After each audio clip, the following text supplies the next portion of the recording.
Well, hello again, Tubaneros.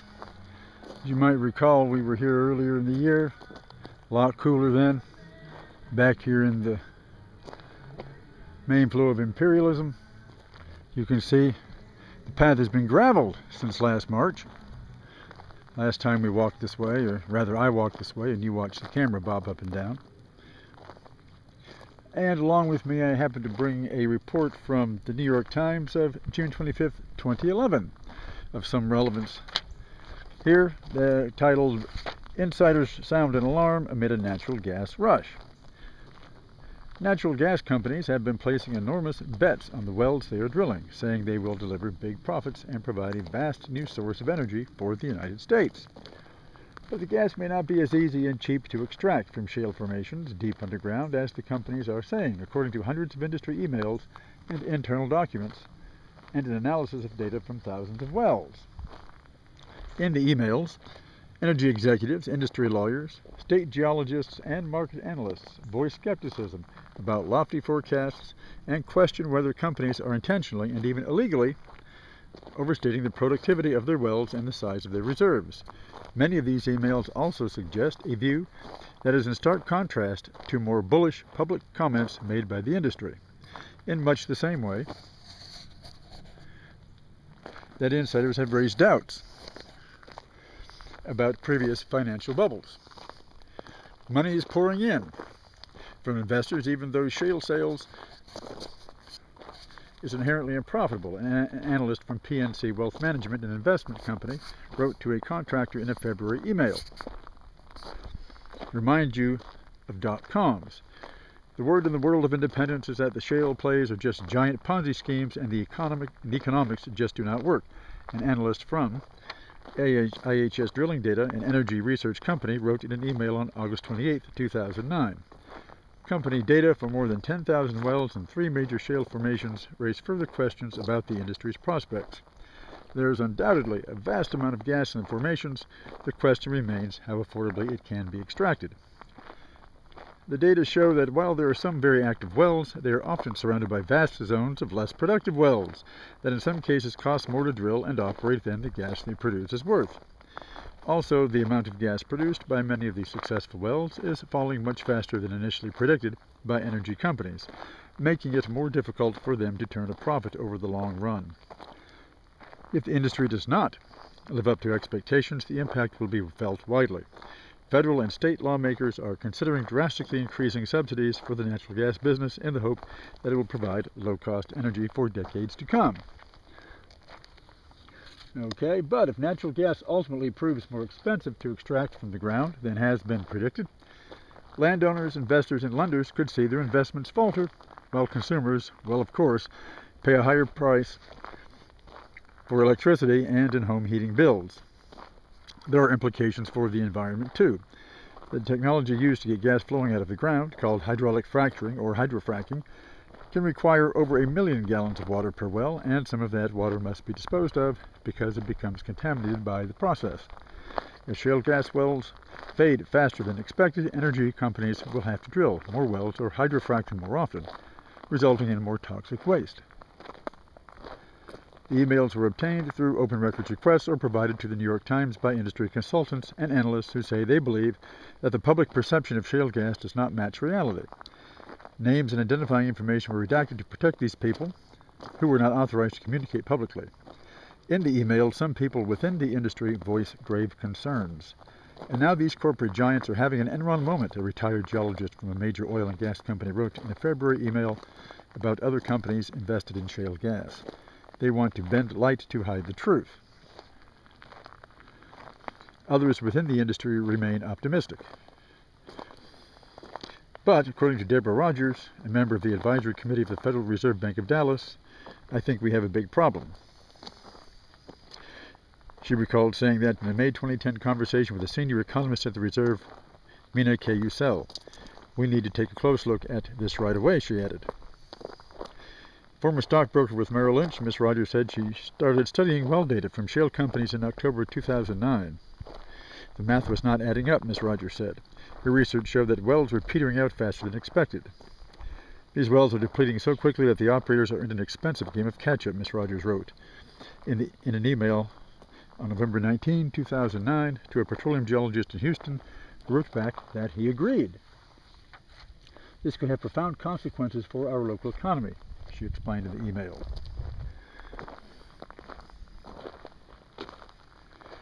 For Wall Street, this was the holy grail, a low-risk and high-profit proposition.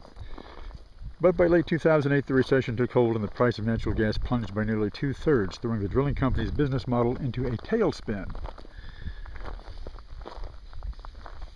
The impact of the downturn was immediate for many. That boom and bust volatility had raised eyebrows among people like Ms. Rogers, as well as energy analysts and geologists who started looking closely at the data on wells' performance. In May 2010, the Federal Reserve Bank of Dallas called a meeting to discuss the matter after prodding from Ms. Rogers. And one speaker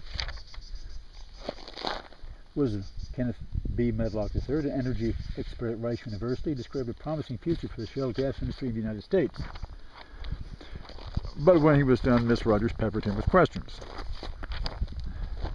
Might growing environmental concerns about the cost of doing business be a factor? If wells were dying off faster than predicted, how many new wells would need to be drilled to meet projections? And some doubts about the industry are being raised by people who work inside energy companies too.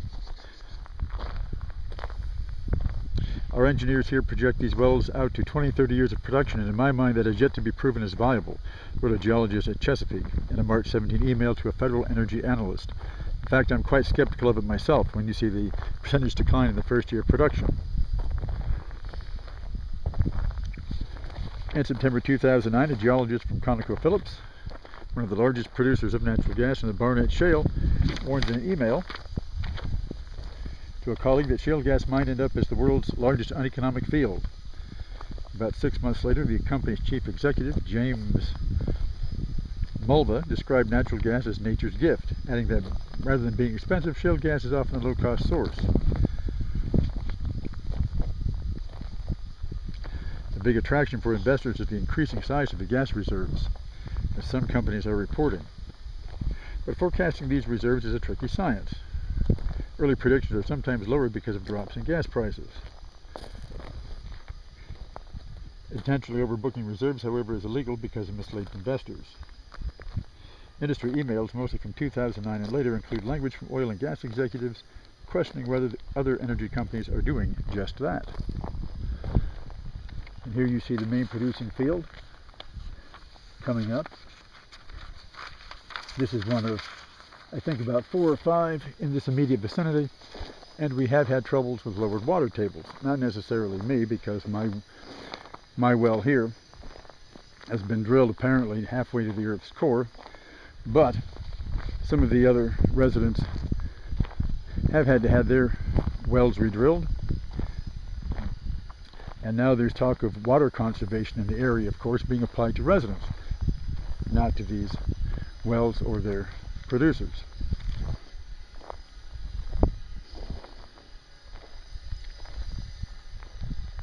A former Enron executive wrote in 2009 while working at an energy company, "I wonder when they will start telling people these wells are just not what they thought they were going to be." He added that the behavior of shale gas companies reminded him of what he saw when he worked at Enron. Production data provided by companies to state regulators and reviewed by the Times show that many wells are not performing as the industry expected. Richard K. Stoneburner, President and Chief Operating Officer of Petrohawk Energy, said that looking at entire shale formations was misleading because some companies drilled only in the best areas or had lower costs. Outside these areas, you can drill a lot of wells that will never live up to expectations. Although energy companies routinely project that shale gas wells will produce gas at a reasonable rate for anywhere from 20 to 65 years, these companies have been making such predictions based on limited data and a certain amount of guesswork, since shale drilling is a relatively new practice.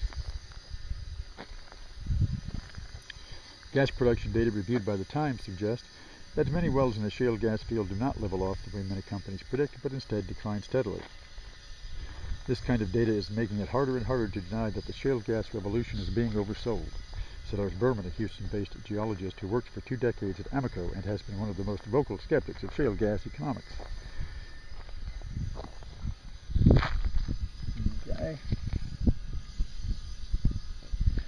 Again, you can hear it hissing off,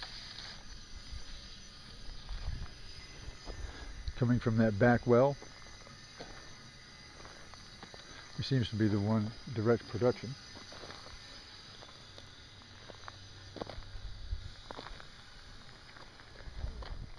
While many people within the industry remain confident, many industry insiders are skeptical, even cynical about the industry's pronouncements. All about making money, an official from Schlumberger, an oil and gas services company, wrote in a July 2010 email to a former federal regulator about drilling a well in Europe.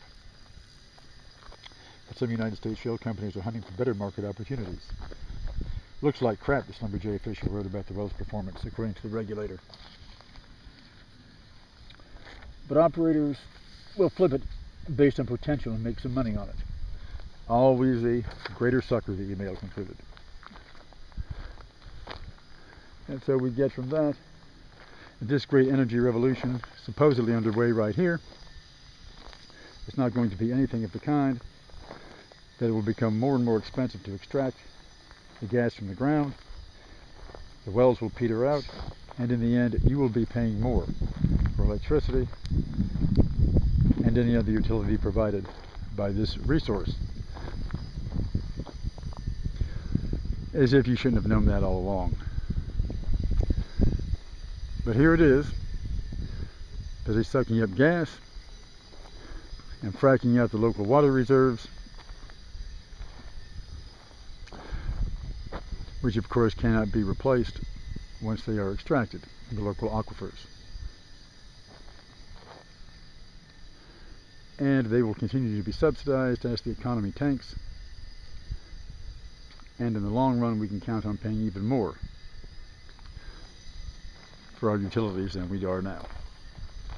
Well, that's your great economic system in practice. Everything thought carefully through, of course, but only when it came to making a quick buck.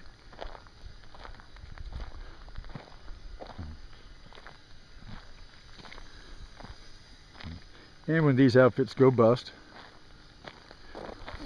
and a lot of the investors and people who sign contracts are clamoring for their revenues, these producers will file bankruptcy,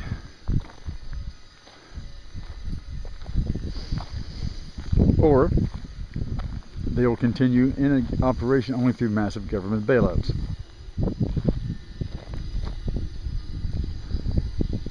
So there it is. Enjoy.